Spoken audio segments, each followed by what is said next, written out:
박윤의 경제뉴스 시작해보겠습니다. 유튜브에서 알파균 검색하시거나요. 밴드에서 알파균 검색하셔서 기사도 같이 보세요. 쿠팡 미국 증시에서 4조 실탄 확보 김벅성 지분 10.2%네요. 쿠팡 창업자인 김범석 이사회 의장은요, 클래스 A 지분은 없지만 클래스 B 보통주 100%를 부여받아 상장 후 지분 10.2%로 76.7%의 의결권을 갖게 됩니다. 클래스 B 주식은요, 일반 주식의 29배에 해당하는 차등 의결권이 부여됐기 때문이에요. 김 의장이 보유한 클래스 B 주식은 클래스 A로 주식 전환이 가능한데요. 전환할 리는 없겠죠. 한 주만 가지고 있어도 29주나 된다고 하는데요.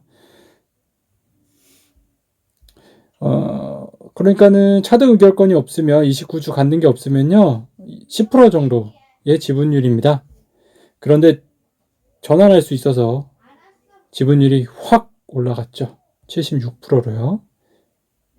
김보경 기자인데요. 4조 자금 조달 쿠팡 요기요 인수된 배달앱 단숨에 2위까지 하네요. 정말 인수할 수 있을까요? 쿠팡은 대규모 자금 조달을 통해 쿠팡의 쿠팡이츠, 온라인 동영상 서비스 OTT 쿠팡플레이 등 신사업에 투자할 것으로 알려졌죠.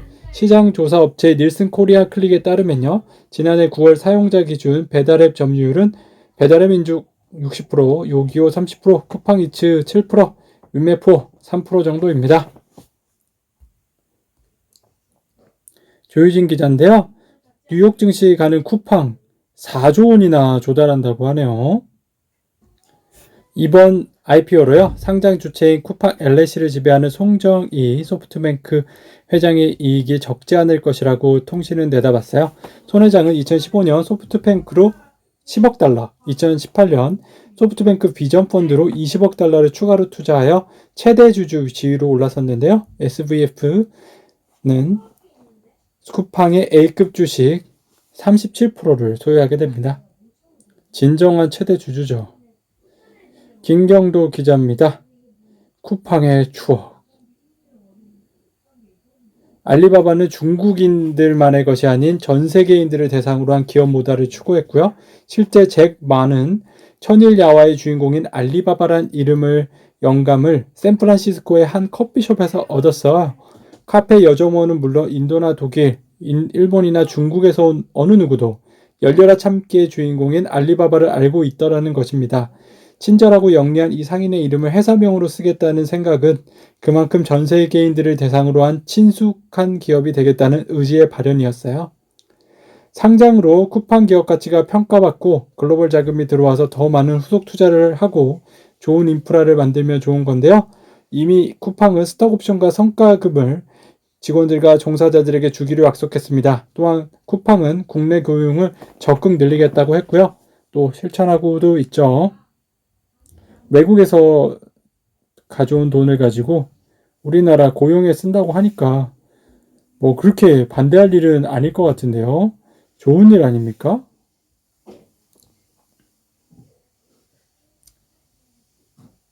박동희 기자인데요. 쿠팡 미국 상장으로 4조 실탄 장착 네이버와 맞짱 뜬다고 합니다. 30달러를 기준으로 한 쿠팡의 전체 시가총액 은 510억 달러에 달할 것으로 예상되는데요. 쿠팡은 이날 상장 후 5% 이상 지분을 보유한 주요 주주 명단을 공개했습니다. 소프트뱅크 비전펀드와 그린옥스 캐피털, 매버릭 홀딩스 등인데요. 쿠팡 미국 상장으로 4조 실탄 장착, 네이버와 맞짱 뜹니다. 개인 태제주주 그린옥스 캐피털 창업자이자 비상임 이사인 닐 메타는요 19.8%네요. 창업자인 김범석 이사회 의장은 클래스 A 주식은 갖고 있지 않죠. 그는 일반 주식의 29배에 달하는 차등 의결권이 부여된 클래스 B 주식 전량을 보유하고 있으며 상장 후 76%의 의결권을 갖게 됩니다. 자, 그린옥스 캐피털 창업자 닐 메타의 승리가 아닐까요? 김규식 기자가 취재했는데요.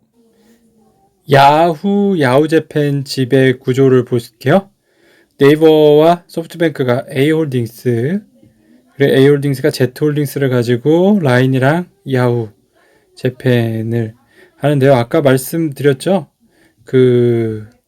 쿠팡의 대주주가요, 소프트뱅크예요. 근데 네이버가 이제 소프트뱅크랑 일본에서 또 쇼핑 사업을 하게 됐죠.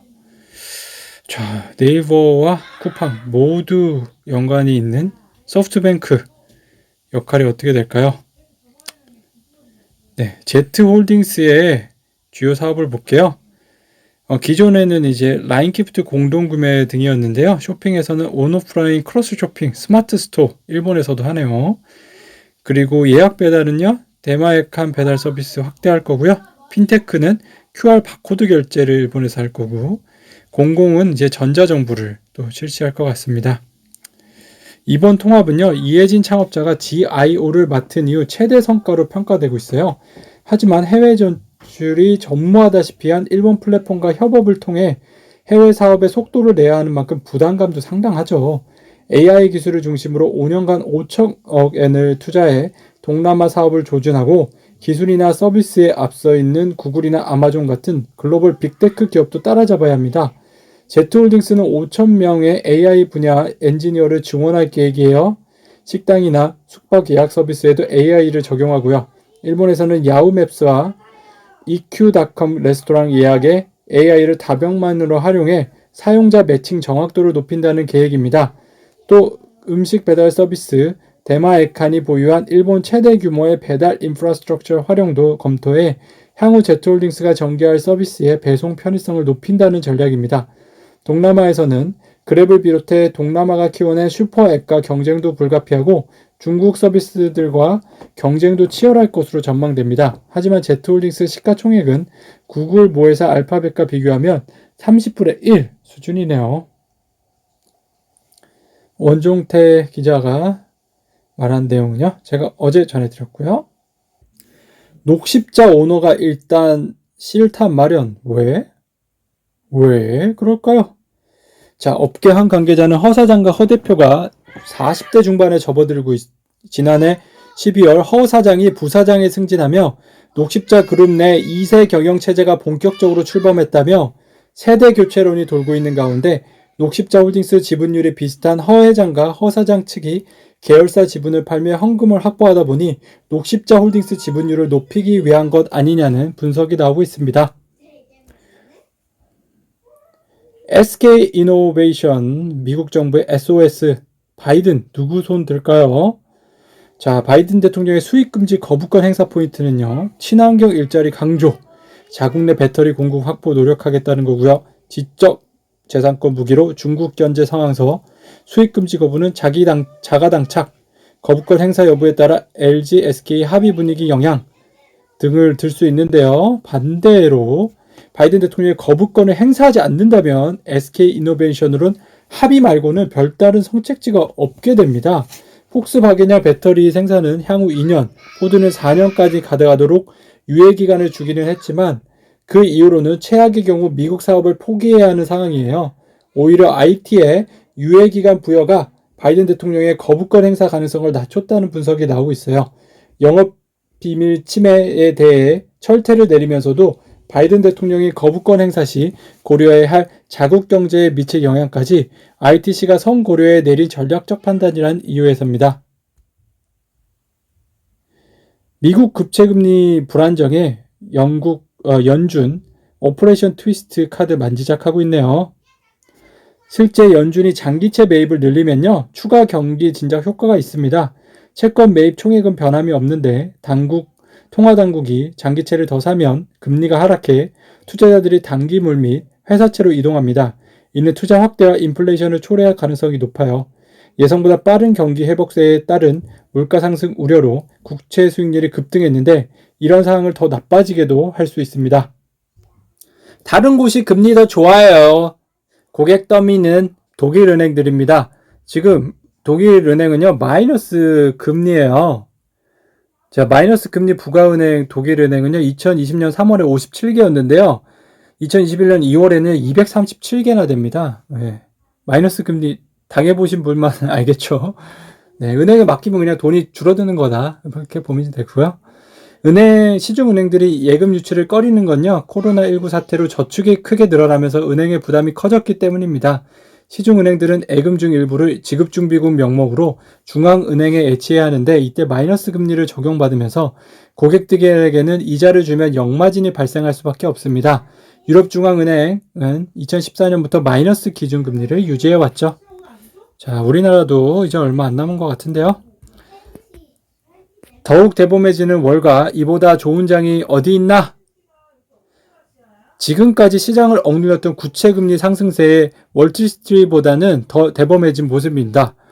이전보다 더 대드만했죠. 당장 국채금리가 더 오르더라도 시장이 두려워하는 기준금리 인상이나 테이퍼링, 양적 완화 정책 규모를 점진적으로 축소하는 것 카드를 연준에 꺼내들지 않을 것이라는 믿음이 강해졌습니다. 한상춘 교사인데요. 교수님이라고 불러도 되나요? 박사님이죠. 각자도생 G5 시대, 새로운 형태의 미국, 중국 마찰이 온다고 합니다. 코로나 사태 이후 중국은 월 평균 50억 달러 정도의 미국 국채를 내다 팔았는데 작년 9월 이후는요 60억 달러대로 늘렸어요. 지난달 기준으로 중국의 미국 국채 보유분은 1조 달러 내외로 외환 보유액이 1조 2천억 달러 밑으로 떨어졌습니다. 중국 인민은행 등에 따르면 중장기적으로 8천억 달러 선까지 줄여간다는 계획이고요. 중국이 미국 국채를 매각하는 데 따른 충격은 의외로 클 것으로 예상됩니다. 세계 3대 평가사 중에 하나인 유럽의 피치가 미국 국가 신용등급 전망을 한 단계 강등시킬 정도로 재정 적자와 국가 채무가 위험 수준에 도달한 상황에서 중국의 국채 매각은요, 곧바로 미국의 모라토리엄 확률을 높일 수 있기 때문인데요. 경기 면에서도 페드의 금리 인하 효과를 무력화할 가능성이 높습니다. 중국의 국채 매각으로 미국의 장기채 금리가 오르면 코로나19 사태 이후 높아지고 있는 저축률을 더 끌어올려 소비를 둔화시키고 기업의 설비 투자도 제한될 수 있기 때문인데요. 작년 2월 8%대였던 미국 국민의 저축률은 최근 20%까지 올랐습니다. 박영국 기자인데요. 미국 연준 인플레 우려 잠재우기 나설까? 장기금리 끌어올리는 정책 만지작 하고 있네요. 자, 금리가 이렇게 오르고 있어요. 미국 국채금리 수익률이요. 10년물이 지금 30년물이요. 2.23%고요. 10년물이 1.45%입니다. 좀 진정은 됐네요. 10년물이요. 국채금리가 서서히 오른다면 시장에 큰 충격을 주지 않을 것이란 전망도 계속 나오고 있어요. 골드만삭스는 10년물 국채금리가 2.1%로 오르기 전까지 주식시장에 큰 위협이 되지 않을 거라고 전망했어요. 이런 전망이 더 우세해지며 10년물 국채금리는 이날 1.45%로 전 거래일보다 0.01%포인트 오르는 데 그쳤습니다.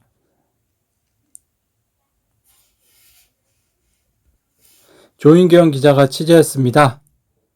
위기 속에서 협력하는 인간의 능력, 코로나19 전과 후에 대한 경영 지침서를 썼죠. 코로나19가 급격히 확산 중이던 지난해 5월 당시 롯데인재개발원장이었던 전영민 대표가 쓴 코로나19 전과 후라는 제목의 사내 경영 지침서가 재계의 화제가 됐습니다.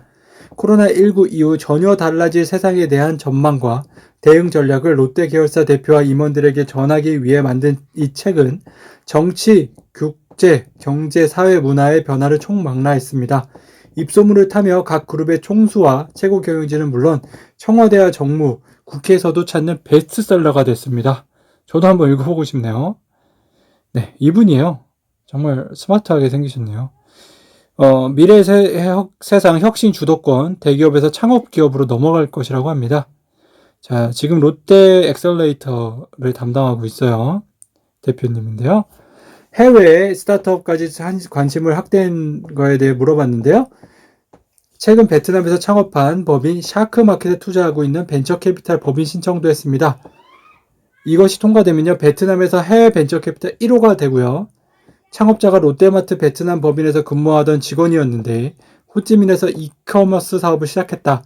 초기 자금을 투자했고 다음번 엘캠프 과정에 합류시키는 것을 검토하고 있다. 싱가포르와 이스라엘, 베트남에 있는 VC에 유한 책임 투자자로 자금을 투자해 두기도 했다. 해당 시장을 눈여겨보면서 연구하려는 시도다. 실리콘밸리에서 창업한 베어 로보틱스에도 투자했다. 구글 출신 엔지니어가 식당에서 돌아다니는 배달 로봇을 개발하는 회사인데 이미 한국에서 로봇을 생산하고 있다고 한대요. 차민영 기자가 취재했는데요. KT표 IP 발굴에 집중, 네이버 카카오는 성장 파트너라고 합니다. KT의 자회사인데요. 스토리 위주는 웹툰 원작 발굴부터 투자, 자체 제작까지 마친 첫 도전작 컬러 러쉬를 통해 자체 제작에도 뛰어들었죠. 컬러 러쉬는 블라이스 제1회 공모전을 통해 발굴한 동명 BL 보이즈 러브 웹툰을 바탕으로 한 웹드라마인데요. 중국판 트위터는 웨이보에서 입소문을 타면서 웨이보의 팬클럽 페이지인 슈퍼터크에 올라온 해시태그 컬러러쉬 관련 글을 7천만 명 이상이 읽었다고 합니다. 굉장하네요. 권재희 기자가 취재했어요. 골드만삭스 임원 모셔온 월마트 뱅크 꿈꾸나? 블룸버그 통신은요, 핀테크는 맥밀런의 야심을 실현하기에 좋은 방법이라며 월마트는 미 전역에 1억 5천만 명의 고객과 5,300여 개의 점포를 유인하고 있는데 이는 JP모간 초이스는 물론 웰스파고, 뱅크 오브 아메리카 등 기존 은행들에게는 강력한 경쟁자의 등장인 셈이라고 평가했습니다. 조유진 기자가 취재했네요. 워렌 버핏, GM보다 중국 전기차. 버핏 회장이 주주들에게 보낸 연례 서한에서 버크셔 해더웨이가 중국 전기차 업체인 BYD죠. 지분 8.2% 2억 3,200만 달러를 보유하고 있다고 밝혔죠. 이는 버크셔 해더웨이의 GM 보유 지분율 3.7%보다 많은 수준이고요. 버크셔 해더웨이는 지난 2008년부터 BYD 지분을 보유했고요. BYD는 1995년 휴대폰 배터리 업체로 출발해 2002년 친친 자동차를 인수함으로써 본격적으로 전기차 제조업에 뛰어들었습니다. 네, 휴대폰 배터리 제조업자가요. 전기차 제조업도 하네요. 전기차에 들어가는 게 대부분 배터리죠. 김철현 기자가 취재했는데요. 스타트업 초기 단계 투자 줄였다. 엑시트 생태계 조성해야 한다고 합니다.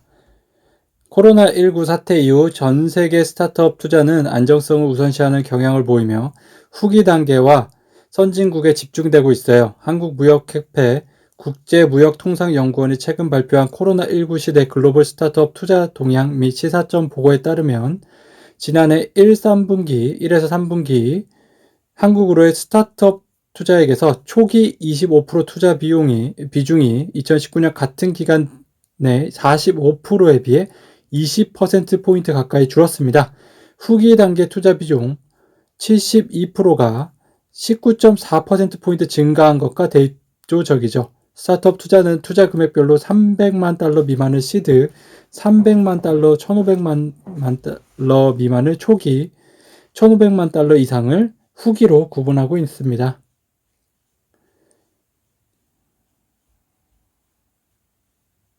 진영태 기자가 취재했어요. 소송 전 제점안의 두산인프라 중국 법인 매각. 중국이 지금 대규모 인프라 정책을 발표했죠. 코로나19 속에서도 중국 건설 경기가 살아나면서 DICC, 두아인프라코 차이나 실적이 우상향하고 있는 점이 문제 해결에 긍정적으로 작용할 가능성이 있다. 실제로 두산인프라코 사업보고서에 따르면 2015년 3,100억 원 손실을 냈던 DICC 이듬해 103억 원으로 흑자로 돌아섰고요. 2019년까지 3년 연속 1,000억 원 넘는 흑자를 기록하고 있습니다.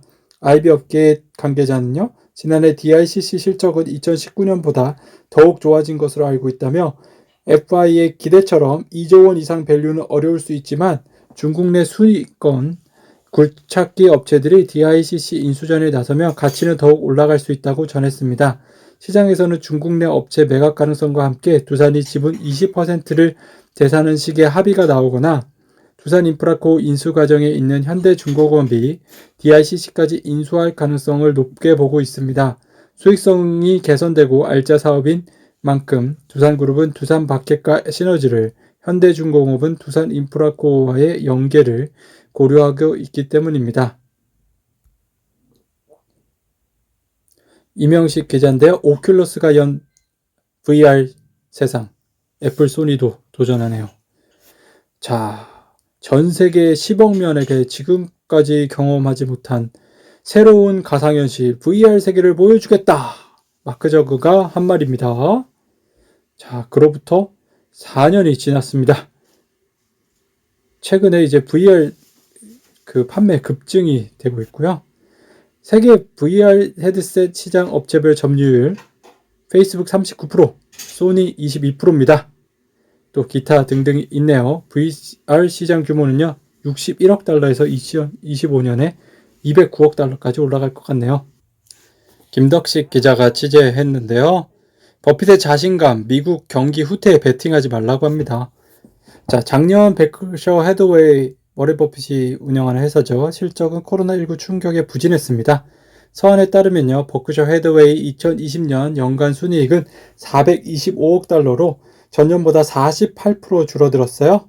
지난해 4분기 순이익은 전년 동기보다 23% 증가해 회복 추세에 접어들었고요. 보온과 철로, 사탕 등 다양한 사업에 투자한 버크셔 해더의 실적은 종종 미국 경제의 바로미터로 여겨진다고 뉴욕타임스가 전했습니다. 또 버핏 회장은 서한에서 버크셔 해더가 4분기와 3분기에 각각 30억 달러 상당의 자사주를 사들여 작년 전체로 247억 달러 규모의 자사주를 매입했다고 밝혔습니다. 회사 역사상 최대 규모의 자사주 취득이네요.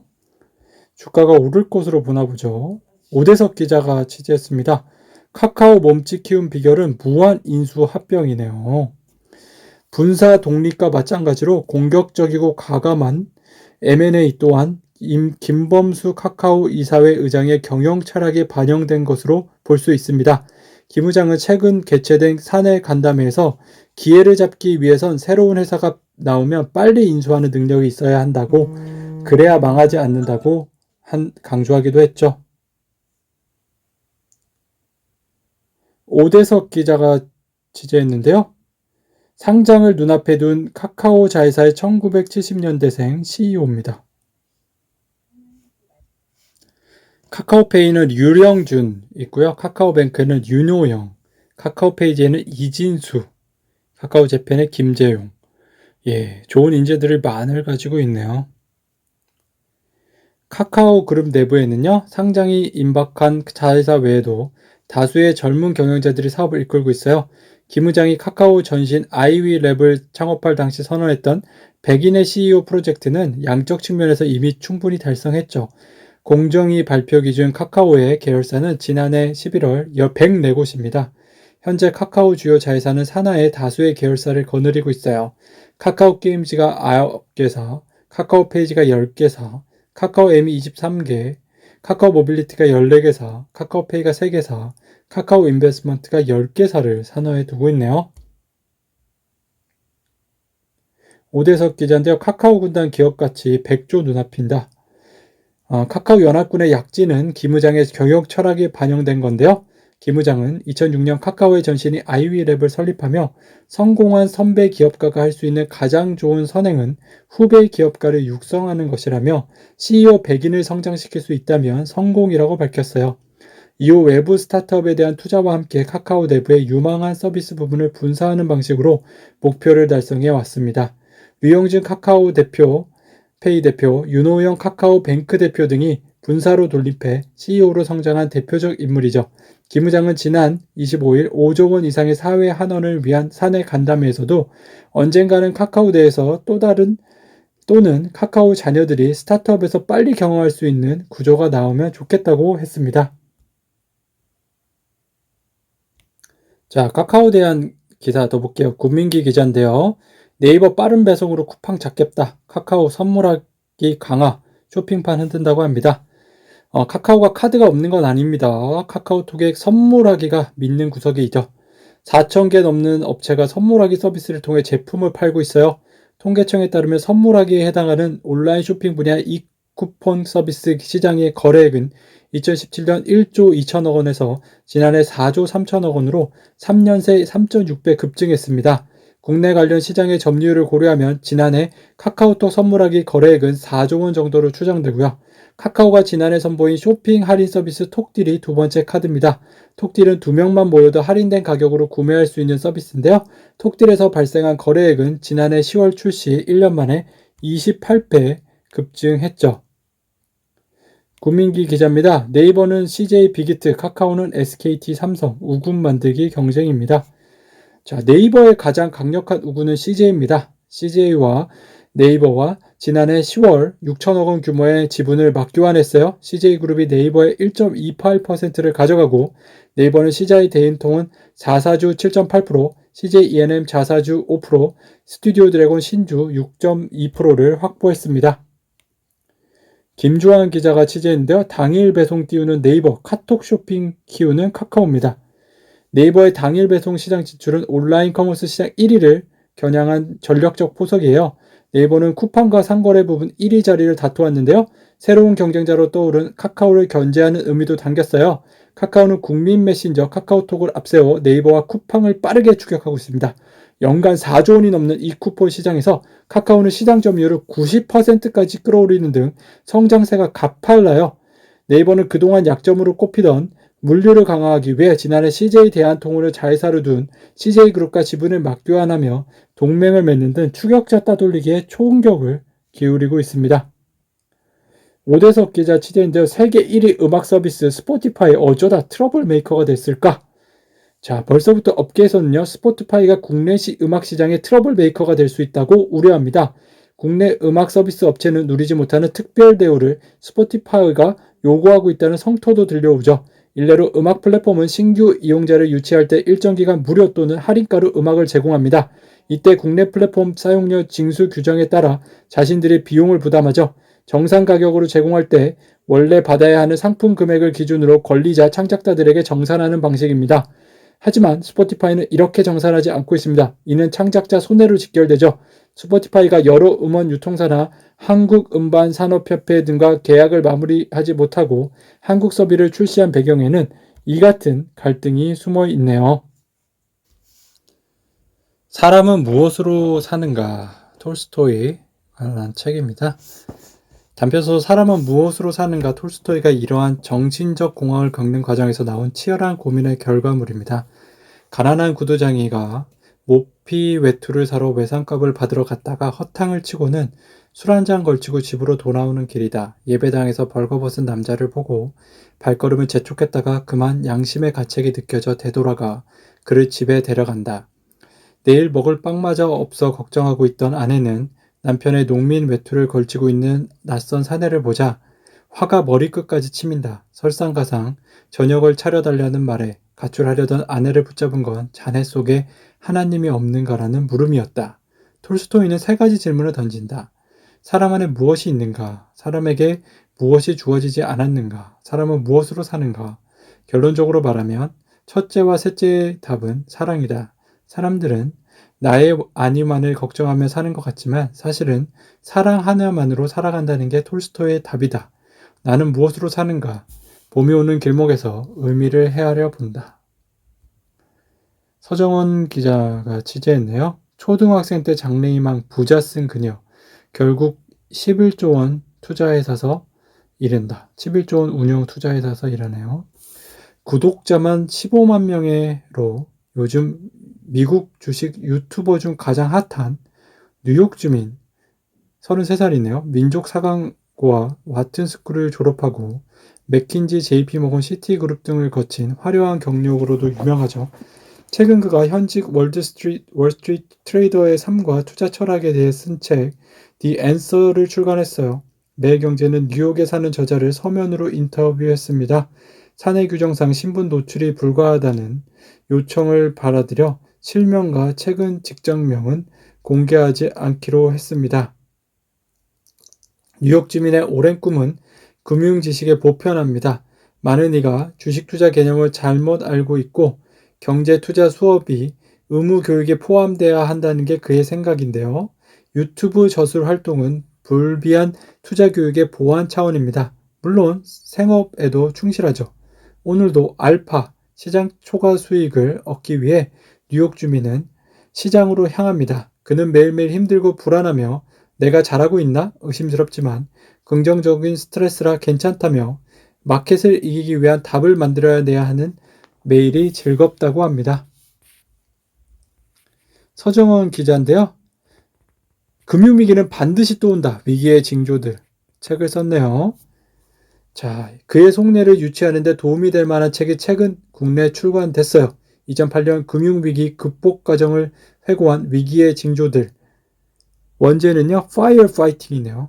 공저자 면면이 화려합니다. 파월의 오랜 선임자라 할 수 있는 벤 버냉키 전 연준 의장, 헨리 폴슨 전 미국 재무부 장관, 그리고 조지 부시 W 대통령 재임 당시 뉴욕 연방준비은행 총재를 지내고 보락 오바마 정부 때는 폴슨 뒤를 이어 재무부 장관을 맡은 티머시 가이트너가 같이 썼어요. 당시 금융위기에 맞서 정책을 주도하고 경제 회복을 이끌어낸 주인공들입니다. 김기정 기자인데요. GS홈쇼핑 국대급 물류 스타트업 부릉 3대 주주로 참여했네요. 오는 7월 GS 리테일과 합병을 앞두고 있는 GS홈쇼핑은 메시코리아 지분 인수를 통해 배송 경쟁의 우위를 확보한다는 전략입니다. GS홈쇼핑은 현재 2길 배송을 진행하고 있지만 6시간 배송이나 즉시 배송 1시간 내외를 위한 소형 물류 거점은 부족한 편이었죠. 한우람 기자인데요. 김승현 화나회장 경영 일선 복귀하네요. 화나그룹은 최근 화나에어로스페이스를 통해 국내 유일한 민간 인공위성 제조 수출 기업인 세트랙I 지분 30% 최대 잔일주주 지난달 인수했죠. 화나솔루션 역시 지난해 말 미국 항공우주국 나사 사내벤처로 출발한 고압 탱크 전문기업 시마론 지분 100% 인수 계약을 체결하기도 했습니다. 김 회장이 해외 사업을 챙기는 과정에서 다양한 해외 M&A 역시 수반될 것으로 예상됩니다. 한편 김동관 하나솔루션 대표는 항공방산회사인 하나에어로스페이스 등기 임원 자리에 오르기도 했죠. 신영규 기자가 취재했어요. 머스크도 목매춘 반도체 풍기 테슬라 이틀간 공장 문을 닫았다고 하네요. 반도체 수급 문제로 테슬라의 제품 생산 일정에는 당분간 먹구름이 끼게 됐습니다. 반도체 수급 불안을 겪은 지난해 말부터 나타나고 있었고요. 이미 지난 1월부터 테슬라는 글로벌 반도체 공급 부족과 항구에서의 반도체 이파 문제 등을 겪고 있다고 밝혔습니다. 테슬라에는 자율주행 등에 필요한 차량용 반도체가 들어가고 있는데 NXP, 삼성전자, 인피니언 등이 주된 공급 회사들입니다. 그중 NXP가 차량용 반도체 점유율로는 세계 1위며 테슬라에도 상당한 양을 공급하고 있는 것으로 알려졌죠. 하지만 커트 시버스 NXP CEO는 앞으로 2, 3분기 정도는 공급이 매우 빠를 것 같다고 했습니다. VC 브리핑 11번가 바로고 배달에 250억 투자했다고 하네요. 그것보다요. 클라스 플랫폼이 타링이 있어요. 써보신 젊은 분들 있죠? 거기에 메가스터디, DSC, 신한벤처 등으로부터 시리즈 B 유치했네요. A, B 할 때 B니까요. 시드 포함해서 한 3번째 정도 투자 유치겠네요. 온오프라인 클래스 플랫폼 타링이 147억 규모의 시리즈 B 투자를 유치했습니다. 이번 투자엔 메가스터디, 엠베스터, 신한대체 운용, DSC 인베스먼트, 신한벤처 투자 등이 참여했고요. 누적 투자 금액은 190억 원을 기록했죠. 2016년 11월 고려대 학생들이 설립한 타링은 강사와 수강생들의 오프라인 수업을 매칭하는 플랫폼 서비스로 시작했고요. 지난해에는 VOD 동영상 서비스까지 추가해 온라인과 오프라인을 통합한 클래스 플랫폼으로 성장했어요. 타링은 이번 투자를 바탕으로 모든 재능이 컨텐츠가 되는 해상 Every Talent into Content라는 미션을 달성하기 위해 라이브 스트리밍, 온라인 VOD, 전자책 등 디지털 콘텐츠 전 영역으로 교육 비즈니스를 확대할 예정입니다.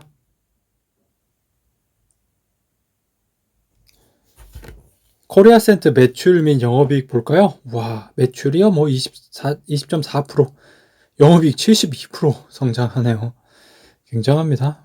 메이크샵 플랫폼, 풀테일 플랫폼, 에누리 플랫폼 많이도 있네요.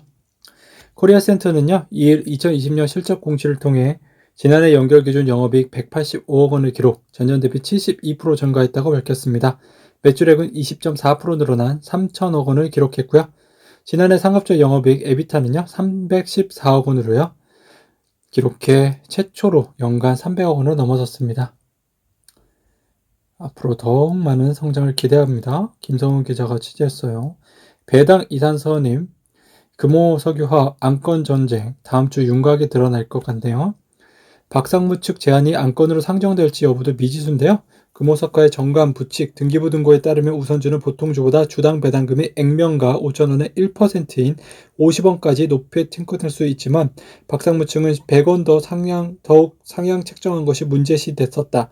실제 지난해 배당금도 보통주 1,500원, 우선주 1,550원으로 50원의 차등이 있었다고 합니다. 최민경 기자가 취재했어요. 우주항공 발 넓히는 김동관, 하나방송도 미래의 방점을 두네요. 그룹 내부에서는요, 신산업 추진에서 김 대표의 글로벌 네트워크가 큰 도움이 될 것으로 기대합니다. 김 대표는 2010년부터 매년 다보스 포럼에 참석하는 등 20여 개국 관료와 세계적 기업 CEO들의 긴밀한 네트워크를 구축해왔어요. 하나 에어로스페이스 관계자는요, 김 대표가 풍부한 글로벌 네트워크, 미래 트렌드에 대한 전문 지식, 투자 식견을 바탕으로 우주 사업 및 미래형 모빌리티 등 첨단 신산업을 주도할 것이라고 설명했습니다. 하나의 글로벌 네트워크가 점점 기대가 됩니다. 전혜영 기자가 취재했네요. 네, 삼성생명과 금감원이요, 지금 즉시연금에 쟁점이 있습니다. 자, 금감원은요, 더 많이 내라고 하고 있어요. 4,300억 원까지 주라고 하는데요. 삼성생명으로서는 진짜 너무나 큰 타격이 될 수도 있으니까 계속 소송을 할 것 같아요. 삼성생명 한 가입자가 금리 인하로 연금이 줄자 연금액이 상품을 가입할 때 들었던 최저 보장 이율에 못 미친다며 민원을 제기하면서 문제가 수면 위로 떠올랐습니다.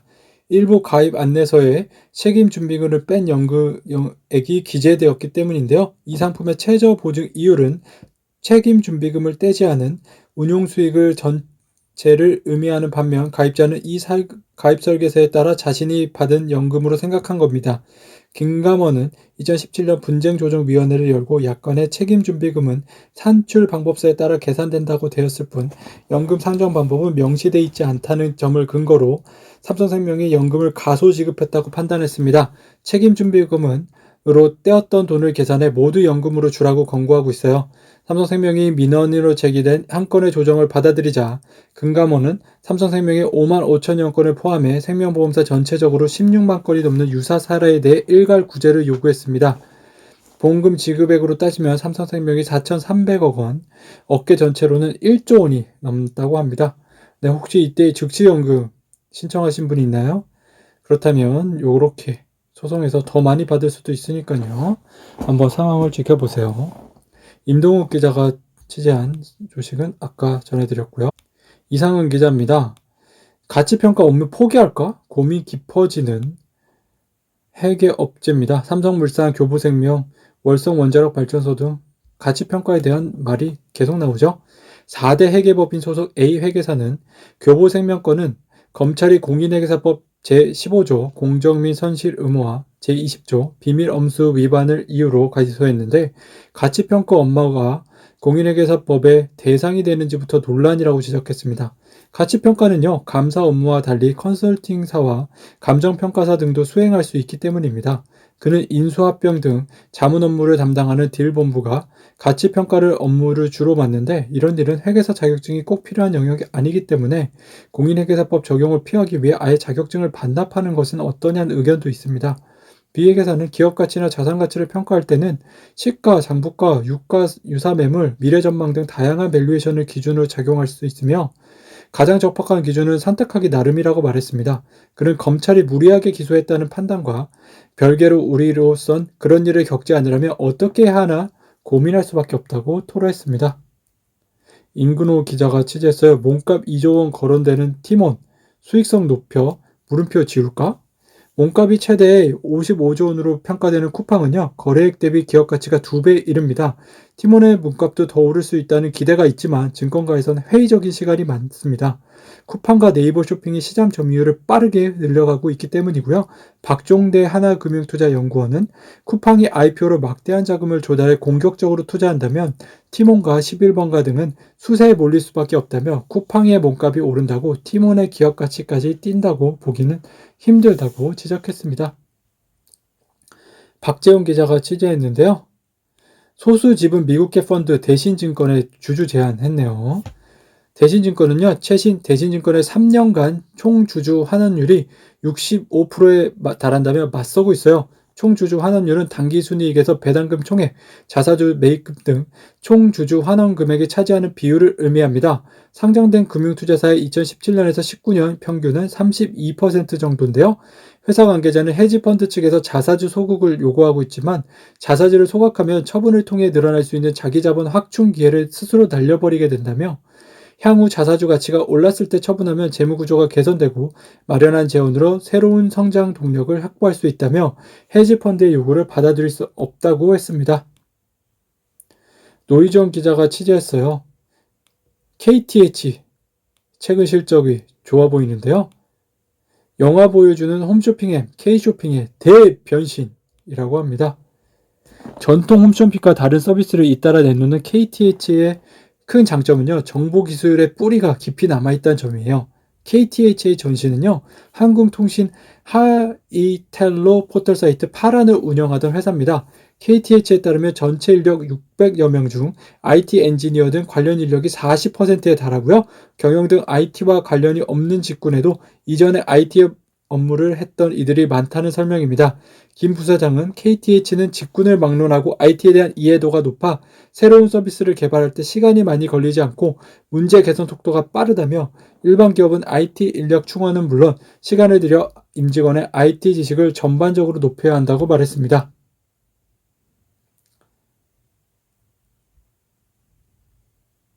정소란 기자가 취재했네요. 또 시티은행 철수설, 이번에 한국 꼭 집어 거론했습니다. 지난달 불거진 한국시티은행의 철수설이 다시 증폭될 전망인데요. 앞서 블룸버그 통신은 시티그룹이 아태 지역에서 구조조정을 단행할 수 있다고 보도했죠. 여기에 시티그룹 측에서 한국시장을 콕 집어 언급한 만큼 어깨가 더욱 촉각을 곤두세우고 있습니다. 시티그룹이 한국시티은행의 소비자 부문을 정리한다면 대형 인수합병 M&A 장이 열릴 수 있다는 분석도 나오고요. 국내 금융권에서는요, 한국시티은행을 인수할 잠재적 후보자로 DGB금융과 OK금융을 거론하고 있습니다. 매물로 나온다는 전제하에 OK금융은 은행업 진출을, DGB금융은 수도권 거점 확대를 꾀한다는 전략에서 인수전에 뛰어들 가능성이 있다는 관측이 나오고 있네요. 강현우 기자입니다. 중국산 여객기 뜬다. 보잉과 경쟁 시작되네요. 중국은 2015년 내놓은 제조업 육성 정책이 중국 제조 2025에서 항공기 산업을 10대 중점 분야의 하나로 정했습니다. 중국 항공업계가 자국산 C919을 대량으로 사들여 운용한다면 자연스럽게 보잉과 에어버스의 시장 점유율은 낮아질 가능성이 있습니다. 코로나19 대유행 이후 중국 항공사의 여객기 신규 구매가 위축돼 보잉과 에어버스의 사업에도 일부 부정적 영향을 미치는 상황이네요. 구민기 기자가 취재했네요. 페이 잡는 자가 커머스 금융 먹는다. 서비스 이용자 확보 사활을 걸었습니다. 네이버는요, 오프라인 매장 제휴처 확대로 반격에 나서고 있어요. 지난해 11월 BC카드 제휴에 오프라인에서 이용 가능한 QR포인트 결제 서비스를 시작했고요. 기존 오프라인 결제는 정부가 운영하는 제로페이를 통해 운영할 수 있지만 이와 별도로 자체 QR코드 결제망을 구축한 건데요. 현재 70만 곳에 오프라인 결제가 가능하고요. 오프라인 결제를 한참 전에 시작한 카카오는 60만 곳 뿐입니다. 자, BC카드는 KT가 소유하고 있죠. 한국 BC카드요. 국민기자인데요. 네. 아까 전해드린 소식은 이동훈 기자고요. 선거 앞두고 종부세 이연 꺼낸 여당입니다. 더불어민주당이 매년 내야 하는 종합보증서세를 집을 팔거나 상속증여세 때까지 늦추는 이연제 도입을 검토하고 있어요. 부동산에 대한 징벌적 과세를 주장해온 민주당이 종부세 이연 카드를 꺼낸 것을 두고 서울시장 보궐선거를 겨냥한 것이란 분석이 나옵니다.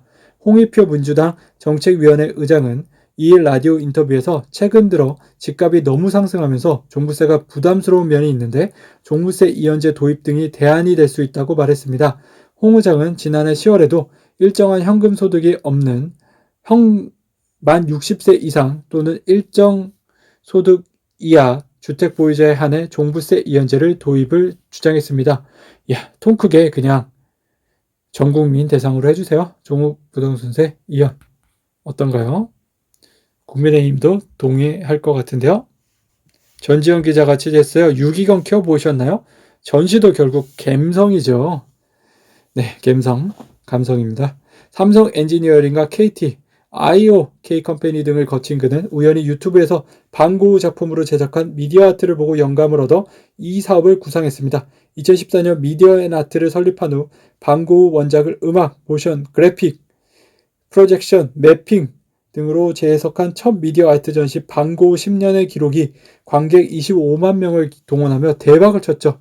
이후 2016년 방고우 인사이드, 클림트 인사이드도 호평을 받았지만 명화를 내세운 미디어 아트 회사들이 우후죽순 생겨 동화 소설을 전시로 풀어내는 차별화 전략을 선택했습니다. 앨리스 외에도 동화, 찰리의 초콜릿 공장을 각색한 슈가 플래닛, 내 이름은 빨강머리 앤 등을 제작했죠. 강봉진 기자인데요. 항공 업황 회복 기대감에 하나 에어로 목표가 훨훨 날고 있네요. 금융투자 업계에서는요, 하나 에어로스페이스 실적이 항공기 수요 회복에 따라 개선될 것으로 전망했어요. 김지산 키움증권 리서치 센터장은 하나 에어로스페이스는 항공기 인도 대수가 완면하게 증가하는 등 업황이 회복세이고 파워시스템은 7천억 원 규모의 수주 잔액을 확보하고 있어 사업부 가운데 가장 높은 매출 성장을 실현할 것이라며 올해 영업이익은 11% 증가한 2,700억 원, 1분기 영업이익은 전년 동기 704% 늘어난 260억 원으로 모두 기존 추정치를 웃돌 전망이라고 말했습니다. 강두순 기자가 취재했네요. 마그나팁 반도체 몸값 높아졌고요. 인수합병 M&A 매물로 나왔습니다. 네, 실적이 계속 좋아지고 요새 반도체가 워낙 핫하니까요.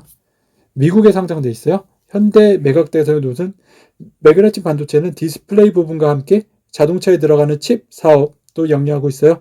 향후 사업 조정 과정에서 전기차 특수도 노려볼 수 있는 셈인데요. 매그네칩 반도체 측은 지난해 파운드리 사업 매각 과정에서 디스플레이 부분과 전력 부분 집중 육성 계획을 발표했으며 최근 4년간 각각 260%, 111% 성장하며 새로운 동력이 되어가고 있다고 말했습니다.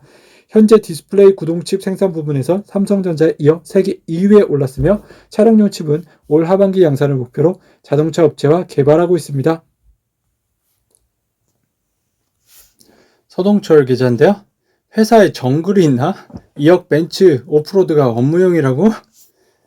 예, 눈에 띄는 점은요. 1월에 판매된 268대 중 236대가량 88%가 업무용으로 판매됐다는 점입니다. 판매 가격이 2억 원, 개별 서비스의 3.5% 반영에 달하는 초고가 대형 SUV를 업무에 활용하기 위해 법인이 구입했다는 이야기예요. 물론 고가 수입자를 법인 명의로 구입한 뒤 업무용으로만 사용한다면 미법은 아니에요. 하지만 개인 용도로 쓴다면 미법이자 탈세 의심을 받을 수 있습니다. 법인 명의 차량은 구입비, 보험료, 기름값 등을 모두 법인이 부담하고 있기 때문입니다. 강현웅 기자 취재했는데요. 한 명당 아바타 10명 갖게 될 것, 이순만 비전, K-팝 미래로. 아바타가 우리의 친구 비서를 대신하는 시대가 올 겁니다. 우리나라에서 한 사람이 10명의 아바타를 갖는다면 우리는 인구 5억 명을 갖춘 국가와 다름이 없게 됩니다. 산업적으로 무한한 가능성이 열리게 되는 것입니다. 네, 정말 생뚱맞는 얘기인데요. 정말 미래에 이렇게 될까요?